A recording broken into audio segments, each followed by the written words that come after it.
If there's one thing I teach, and I want to remind you of it, it's really simple. Getting things is not going to make you happy. That's good news in a tough economy. It's a good reminder. It doesn't matter what you get. Doesn't matter whether it be money or opportunity. All those things might excite you for the moment. Even a relationship, as magnificent it may be, might be exciting for a while. But if you don't keep growing, that relationship isn't going to stay exciting. So the secret to real happiness is progress. Progress equals happiness. And if we can make progress on a regular basis, we feel alive. And that's why at the beginning of the year, we get this thing like, okay, I can have this fresh start. I could really do what my soul desires. I could expand. I could grow. I could improve. I could change. Or maybe better than change, I could progress. Everyone's going to measure themselves differently because everyone values things differently. Some people value success or significance. Some people value love more. Some value just basic levels of certainty. Our whole lives are guided moment to moment by the state we're in. Learning how to change your state, not bullshit, not fake, but to go from pissed off, frustrated, freaked out to back in your center, or creative, or determined, or something that's going to move you forward. It's going to create a better quality of life for you and others. That's a critical skill set. So moment to moment in our life is controlled by our states. Yep. If you're in an angry state, you're going to respond differently than if you're feeling playful. But what controls those states long term is your model of the world. Your worldview. If you want to break through, not just a little change, you can change laterally. You can go from being pissed off to frustrated. Right? Doesn't help you much, right? But if you really want to change, most people are trying to change. Say they want to lose weight, they want to make money. They go, how do I do it? They look for the strategy. But I'd like you to think of 3 S's. Strategy is where most people go first. Like, how do I do it? But how hard is it really truly to be fit and have energy? It's not that complex. It's not like reserved for the 1% or expensive to learn. You have to interrupt. You have to hide from the answers to those things. The real problem is the second S, story. They have a story that says it's a set of beliefs they tell themselves over and again. I've tried everything. Or if they're single, all the good ones are gone. Whatever the story is. And if you tell yourself a story over and over again, so we convince ourselves. You always come up with a lousy story when you're in a lousy state.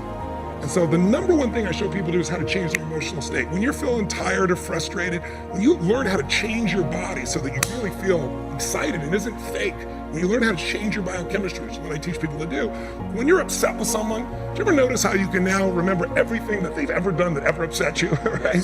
But when you're in love, what's wrong with life?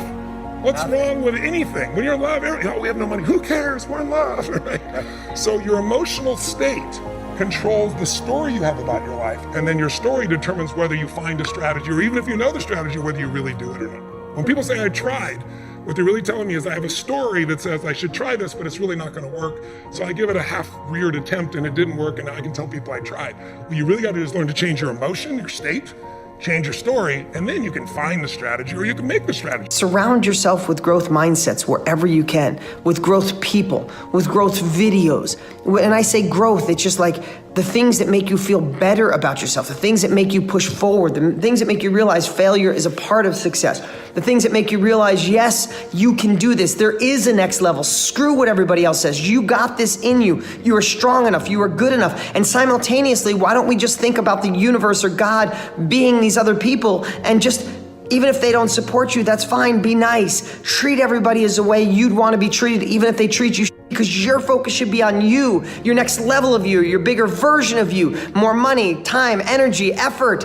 All right, that's my message for today. I got pushed hard this morning, and Trent simultaneously did a video saying I pushed him. Wow. Surround yourself with people who push you, who care about you. And if you don't have a lot of that in your life, that's understandable. I get it. Then find it online. So you want to feel more confident in life? Reconnect with yourself and others. With yourself, that's your morning routine. Lock in that morning routine. The more you feel connected to self, the more confident you are. But you need the time to connect to yourself, away from the email, the social media, the obligations for the kids, the family, the husbands, the spouses, the team, everything else. You need that moment where you're like out and connecting with yourself, with your thoughts. You need time to think and to feel again. So turn off the TV, go for the walk. Put down the phone, do the meditation. Get away from the social thing 10 minutes earlier so you can sit in the car and just think before you go home. You need more space to be thinking and connecting with self. Why is it everyone who ever had some type of, midlife crisis had to go away. They had to go away so they could connect with themselves. Why do you go to a spa? To change up your environment and lock in and feel your mind, your thought, your body once more. So build that in your life, self-connection. Dharma is a fascinating concept. Yes. I absolutely love it. Love it. And the loose language terminology for it is purpose or calling or your mission and vision in life. Like, what are you meant to do? It's kind of like what you're meant to do. And the thing about Dharma is Dharma talks about how we think we have to learn lots of stuff, when actually Dharma is unlearning and bringing out what you already have. Whoa. So one of the things I mentioned in the book is that you can't be anything. There's two lies we've been told growing up. The first lie is you're nothing. You're stupid, you're worthless, you're not gonna make it. And I'm sure many people listening and watching have heard that from teachers, parents, aunts, uncles, whoever it is. And then the other lie that we're actually told, and I don't think it's a lie, I think it's positive, but sometimes it's misconstrued, is you can be anything. Right. And we all know that's not true too. Right. And it's unfair because sometimes people get misled. You're exactly right. And the Dharma point of view is you can't be anything you want, but you can be everything you are. And what I mean by that is you have a genius, a potential, a power inside of you that you don't know yet. Why? Because you're inexperienced. It's not that you're unqualified, it's you're inexperienced. So people are saying, I'm stuck. I don't know where my life's going. I don't know what my purpose is. So you're perceiving yourself to be unqualified or underqualified. Actually, you're just inexperienced. You just haven't done enough things to let the magnet of your life tell you what it's attracted to.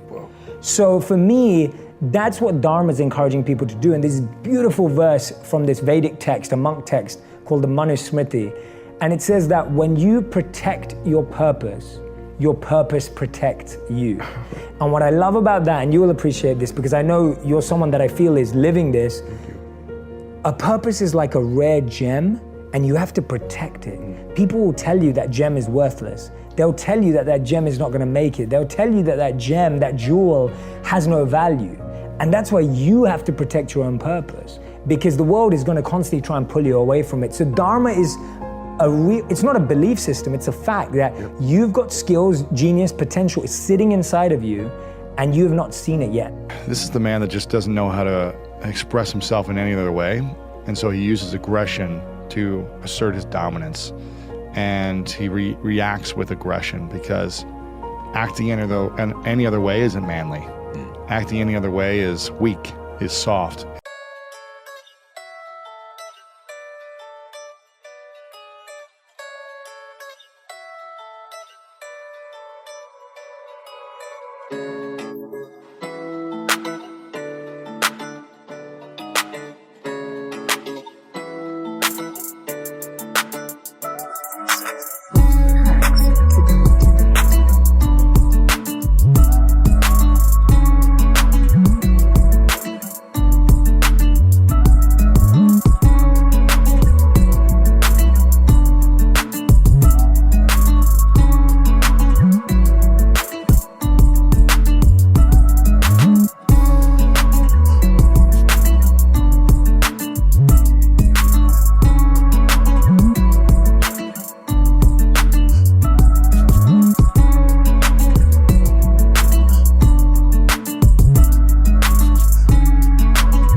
is girly, whatever it may be, other words that are not in this PG rated podcast.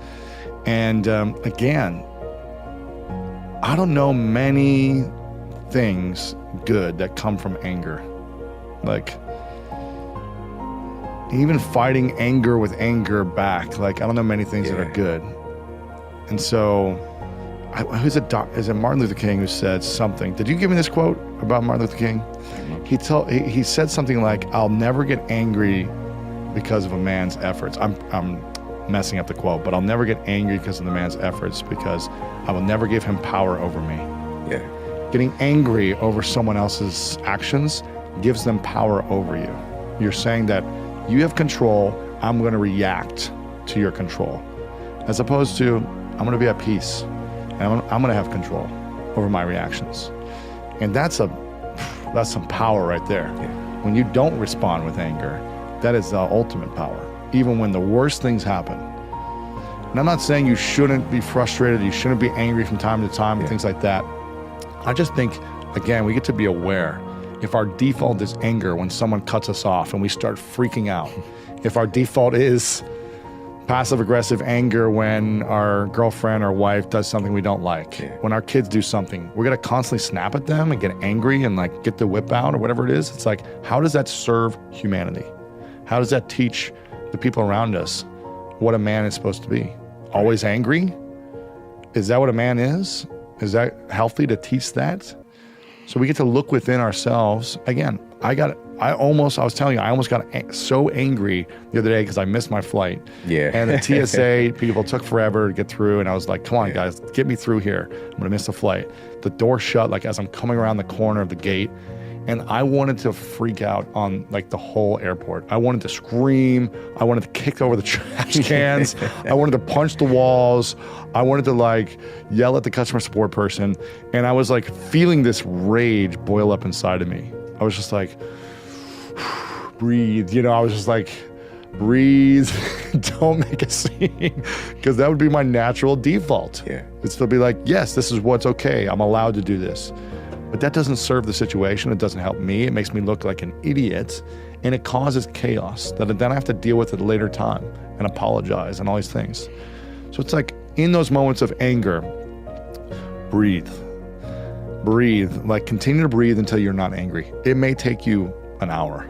You know what I mean? For some of us, it took me like 10 minutes. Yeah. Standing there with this customer service person, I was like, I'm not going to speak until I'm able to be in control of my emotions. The stuff that I'm fascinated with is behavior, right? Perception and behavior is how I see myself and how people see themselves and why, and then how they see the world and why.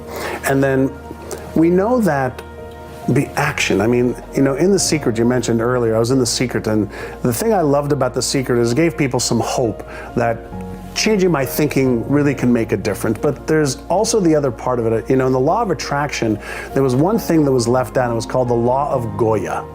And the law of Goya is the Goya law. It's the get off your ass law. There's nobody that I know other than trust fund friends, okay, that haven't had to do any work to achieve their success. Nobody that I know, whether it's Tony Hsieh, whether it's you, whether it's me, whether it's Mark Cuban, it doesn't matter, Richard Branson, Oprah Winfrey, doesn't make a difference. They've all had to take actions, but it's not just any action. It's taking the right actions in the right order at the right time consistently.